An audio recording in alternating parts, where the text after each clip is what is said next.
இன்றைக்கி டிஎம்கே ஆட்சிருக்கோம், நாளைக்கு ஏடிஎம்கே ஆட்சிருக்கோம், நாளைக்கு இன்னொருத்தர் ஆட்சிருக்கோம். அந்த பொறுப்பில் இருக்கிற அதிகாரிங்க என்ன பண்ணுறாங்க? அந்த பொறுப்பில் இருக்கிற அதிகாரிங்க நம்ம ஏரியாவில் ஒரு சம்பவம் நடக்குதுன்னா, புரசவாக்கம், டி நகர், சவுகார்பேட்டையில் நீங்கள் 500 சவரம் எப்படியாப்பட்ட செயினும் நான் டிஜிபி சாரையே கூப்பிட்றேன், சார் நீங்கள் ஒரு 100 சவரம் எடுத்துகிட்டு வாங்க. 100 சவரத்தில் 100 கிராமுக்கு வெறும் 70 ரூபாயில் செயினை உருகிடுவான். உரைக்கினவனே, ஏன்னா நீங்கள் இப்போ ஜிஆர்டியோ நாதலா சமைச்ச சட்டியில் எத்தனை பேர் கொடுத்தீங்க வச்சுங்களேன், அவங்க க்ளீனாக பண்ணுவாங்க. எப்படின்னா நம்மளுடைய ஆதார் கார்டை வாங்கிட்டு நகையை உருக்கி அங்கேயே உருக்குவாங்க. நம்ம இதில் அங்கே எல்லாமே சிசிடிவி ஃபுட்டேஜ் இருக்கும்.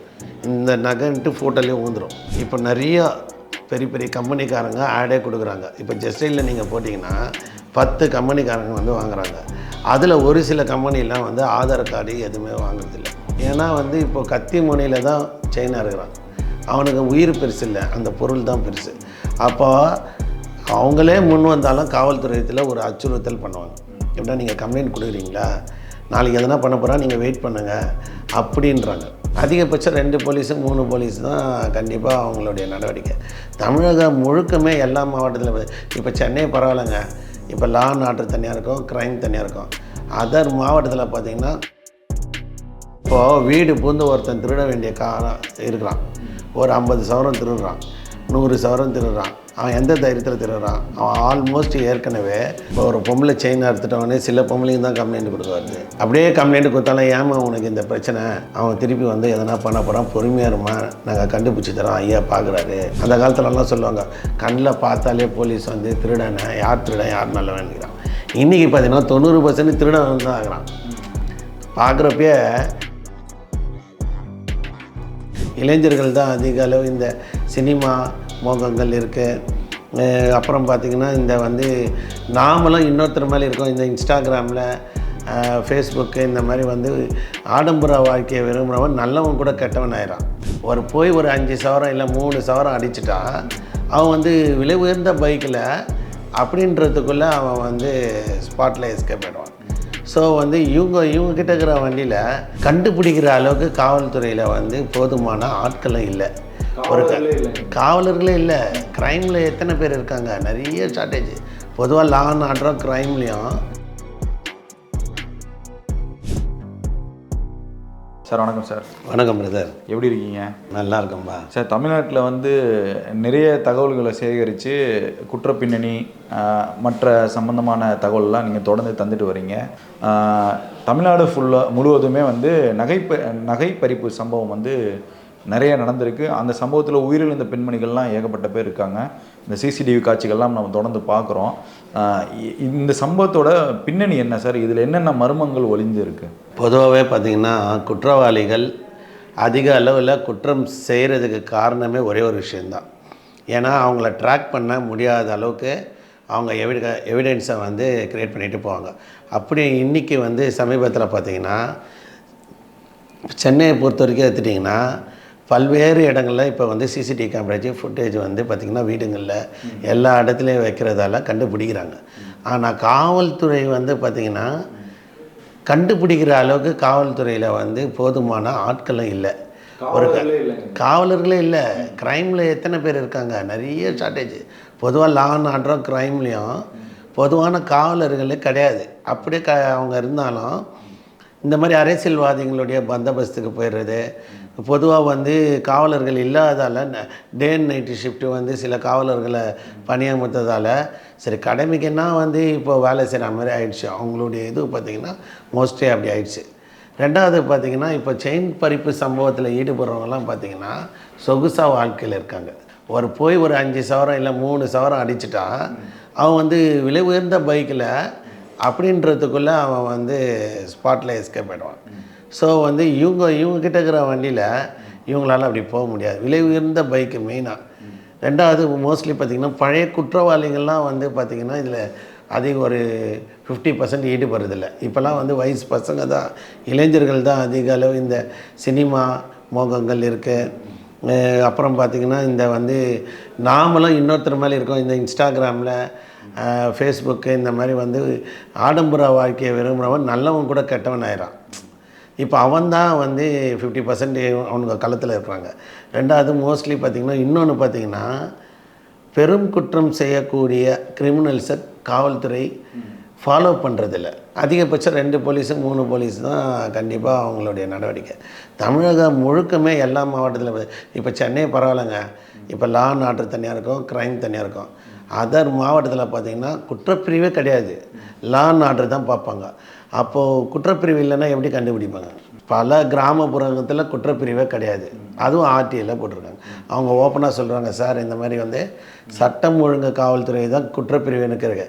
குற்றப்பிரிவுன்னு காவல்துறை இல்லை, நீங்கள் செயின் பறிப்பு சம்பவம் பற்றி கேட்குறீங்க, குற்றப்பிரிவு காவல் நிலையத்தில் எங்ககிட்ட இல்லைன்ட்டு ஓப்பனாக ஆர்டிஐயில் பதில் தராங்க. குற்றப்பிரிவு காவல் நிலையமே கிடையாதுங்க, எஸ்பி ஆஃபீஸில் தான் போனோம். இப்போ மதுரை ஏற்றிங்கன்னா ஒரு நம்மளுக்கு இங்கேருந்து குறைஞ்சது ஒரு 300 கிலோமீட்டர் மேலே இருக்கும். இதுக்கு நடுவில் இங்கேருந்து போகிறாங்கன்னா அதுக்குள்ளே நடக்கிற விஷயம் மதுரைக்குள்ளேயே ஒரு மிகப்பெரிய மாவட்டம் அது. அந்த மாவட்டத்தில் ஒரு குற்றப்பிரிவுன்றது மாவட்ட லெவலில் தான் இருக்கும், பல காவல் நிலையத்தில் இருக்காது. பணி அமர்த்ததுக்கு ஆள் கிடையாது காவல் நிலையத்தில். இப்போது வீடு பூந்து ஒருத்தன் திருட வேண்டிய காலம் இருக்கிறான், ஒரு 50 சவரம் திருடுறான், 100 சவரம் திருடுறான். அவன் எந்த தைரியத்தில் திருடுறான்? அவன் ஆல்மோஸ்ட் ஏற்கனவே ஒரு பைக்கில் போய் ஒரு செயின் திருடினவனாக இருப்பான். ஒரு ருசி, ஒரு 2 சவரம் அடித்தா வீடு பூந்தால் இன்னொன்று அடிக்கணுமே அப்படின்ட்டு தான் வீடு பூந்து திருடுற சம்பவம் நிறைய இருக்குது. இப்போ பார்த்திங்கன்னா மோஸ்ட்லி என்னை பொறுத்த வரைக்கும் காவல்துறையுடைய அலட்சியம் தான் காரணம். அதிகாரிகளுடைய அலட்சியம் தான். ஏன்னா நம்ம ஆட்சியாளரை குறை சொல்ல முடியாது. இன்றைக்கி டிஎம்கே ஆட்சி இருக்கோம், நாளைக்கு ஏடிஎம்கே ஆட்சி இருக்கோம், நாளைக்கு இன்னொருத்தர் ஆட்சி இருக்கோம். அந்த பொறுப்பில் இருக்கிற அதிகாரிங்க என்ன பண்ணுறாங்க?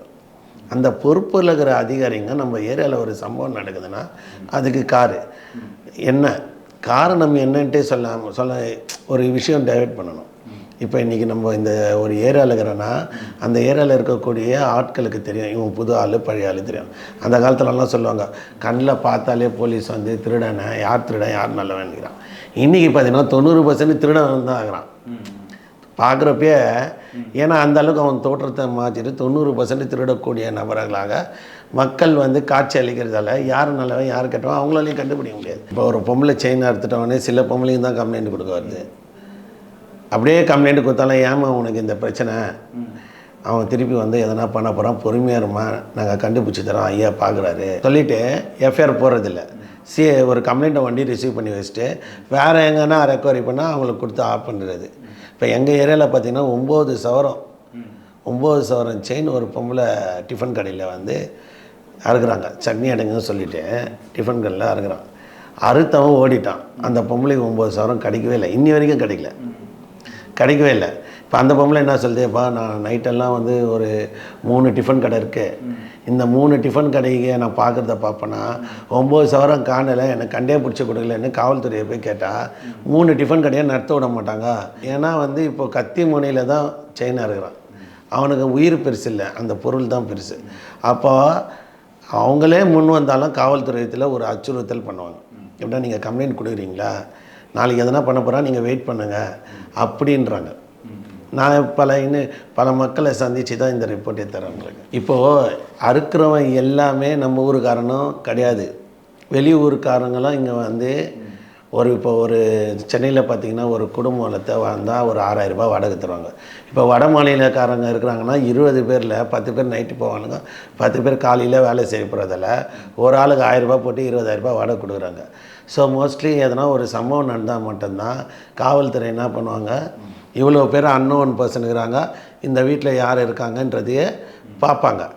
இப்போது இந்த வட மாநிலக்காரங்களே போய்ட்டு பெசன் நகர்லேயோ இல்லை வேறு எங்கேயோ போய் செயின் பறிப்பு சம்பவத்தில் ஈடுபட்டாங்கன்னா தெரியாது, காவல்துறையால் கண்டே பிடிக்க முடியாது.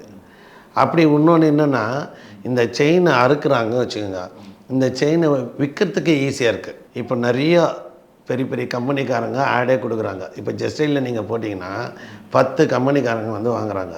அதில் ஒரு சில கம்பெனிலாம் வந்து ஆதார் கார்டு எதுவுமே வாங்குறதில்ல. நகை இருக்கா, அப்ரைசர் வராரு, செக் பண்ணுறாங்க, காசை கொடுத்துறாங்க. ரெண்டாவது, எனக்கு தெரிஞ்சு ஒரு சேனலில் உங்களுக்கு வீடியோ நான் பாஸ் பண்ணியிருக்கேன். அந்த வீடியோவில் நீங்கள் பார்த்தீங்கன்னாலே தெரியும், 100 கிராமுக்கு உருக்கிறதுக்கே வெறும் 70 ரூபா தான். புரசவாக்கம், டி நகர், சவுகார்பேட்டையில் நீங்கள் 500 சவரம் எப்படியாப்பட்ட செயினும், நான் டிஜிபி சாரையே கூப்பிட்றேன், சார் நீங்கள் ஒரு 100 சவரம் எடுத்துகிட்டு வாங்க. 100 சவரத்தில் 100 கிராமுக்கு வெறும் 70 ரூபாயில் செயினை உருக்கிடுவான். உருக்கினவனே சவுகார்பேட்டில் போயிட்டு டெம்பர் பார்க்குறாங்க. அந்த டெம்பர் பார்த்து ஒரு சீல் அடித்தோடனே 84%, 91%. அந்த 91% கோல்டுக்கு அப்படியே ரேட்டு போட்டு காசு வாங்கிறாங்க. இந்த நகை எங்கேருந்து வந்தது கேட்கணும்ல சார். உங்களது நகை காணா போய் நீங்கள் அந்த நகை தான் அங்கே உருக்குனா அந்த திருடனை பிடிச்சி அவன் இங்கே தான் உருக்குனா காமிச்சா அந்த உருக்குன நகை எங்கே டெம்பர் போட்டாங்க பார்த்து எல்லாரையும் வளையத்துக்குள்ளே தான் இட்டு வர முடியும். ஆனால் நாங்களாம் இங்கே உருக்குறாங்கன்னா கூட போய் செக் பண்ண மாட்டோம் நம்ம ஊர் போலீஸ். எப்படின்னா ஒரு நகையை ஒரு இடத்துல உருக்குறன்னா அவனுக்கு சில வரமுறை இருக்கணும். என்ன இருக்கணும்? இந்த நகை வருதுன்னா ஒரு 5 சவரம் 10 சவரம் வருதுன்னா அவங்களுடைய ஆதார் கார்டு வாங்கணும். சந்தேகத்தின் படியில் இருந்தால் லோக்கல் ஸ்டேஷனுக்கு கால் பண்ணணும். அவங்கள உட்கார வச்சுட்டு சொல்லணுமா சொல்லக்கூடாதா? இது எவ்வளோ இது பார்த்திங்கன்னா செயின் பறிப்பு சம்பவத்தை 50% மைனஸ் பண்ணும்.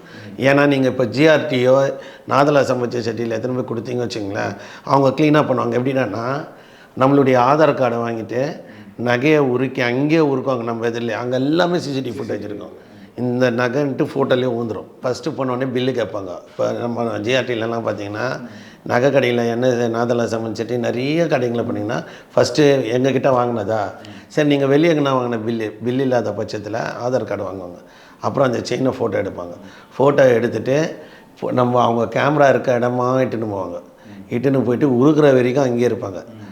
அந்த இடத்துல இருந்து அவங்க டெம்பர் காமிச்சு இவர் தான் எடுத்துன்னு வந்தாரன்ட்டு செக்கை கொடுப்பாங்க. அக்கௌண்ட் பே ஆட்டோமேட்டிக்காக நாளைக்கு இந்த ஃபோட்டோவை அவங்க ஒரு ஃபைல் மாதிரி வச்சுருந்தா கூட மாதத்துக்கு ஒரு வாட்டி காவல்துறை போய் இப்போ இந்த மாதிரி பெரிய கடையில் போய்ட்டு செயினுடைய அடையாளம் எப்படி இருந்தது அந்த செயின்னு திருடு போன செயினோட கம்பேர் பண்ணாங்கன்னா ஒரு வேளை இப்படி ஆயிடுச்சுன்னா சந்தேகத்தின் அடிப்படையில் நேராக போய்ட்டு அந்த நபரை போய் விசாரிக்கக்கூடிய தன்மை இருக்குது. ஆனால் சின்ன கடையில் நான் சொல்கிற கடைங்களெல்லாம் பார்த்தீங்கன்னா நீங்கள் சவுகார்பேட்டை ஃபுல்லாக எடுத்துட்டிங்க வச்சுங்க, சவுகார்பேட்டை, புரசைவாக்கம், டி நகர், இந்த மாதிரி குறிப்பிட்ட பகுதியில் பார்த்தீங்கன்னா டிஜிபி சாரை ஒரு 100 கிராம் எடுத்துன்னு வர சொல்லுங்கள். அதாவது கிட்டத்தட்ட 100 கிராம் 8.5 சவரம் வரும். இந்த 8.5 சவரத்தை நான் விற்று கொடுக்குறேன்.